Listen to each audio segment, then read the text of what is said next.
Provo Beast here doing a subwoofer install on a 2015 Jetta. Today on this install we're using the factory head unit and using a line out converter to add an amplifier and two 12-inch kickers.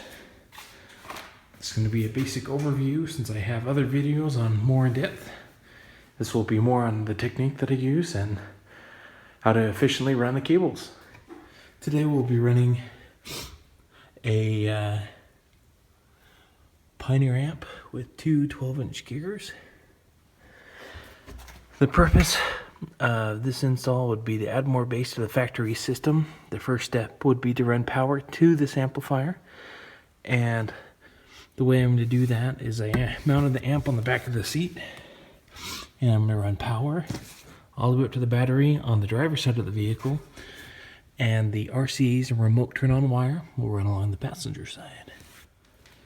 So the best way to run power from the battery to the back, as you can see down here, the factory grommet, and I have pushed a hanger through it, kind of pull it down.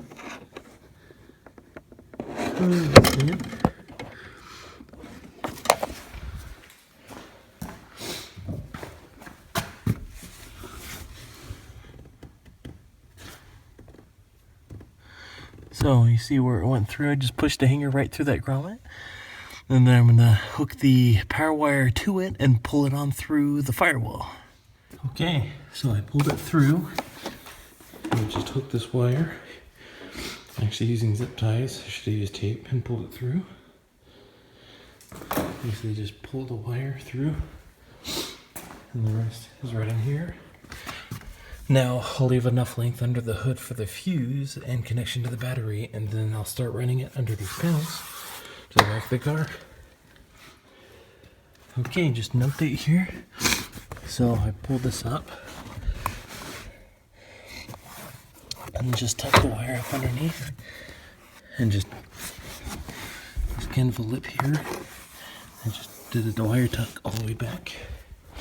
These panels on the Volkswagens are hard to get on and off, so I just tucked it. You can kind of see the wire down in there, and then I still got a focus. Nope.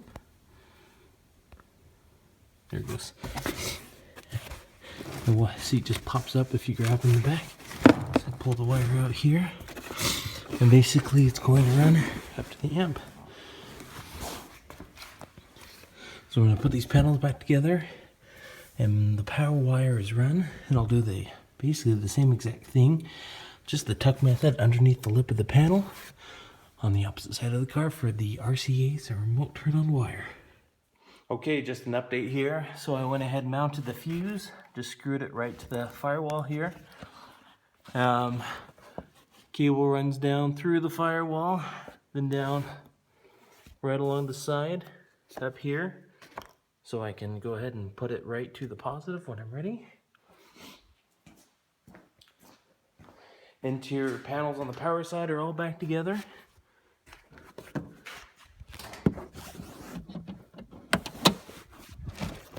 Here's the amp. So we got power and ground ready to go, nice and clean. Get that all zip tied up. RCA'S, remote turn on wire. The last thing on the amp we have to do, beside tuning, is hook up the speaker wire to the box. Now we ran the RCA'S similarly, just down up underneath on the other side of the vehicle.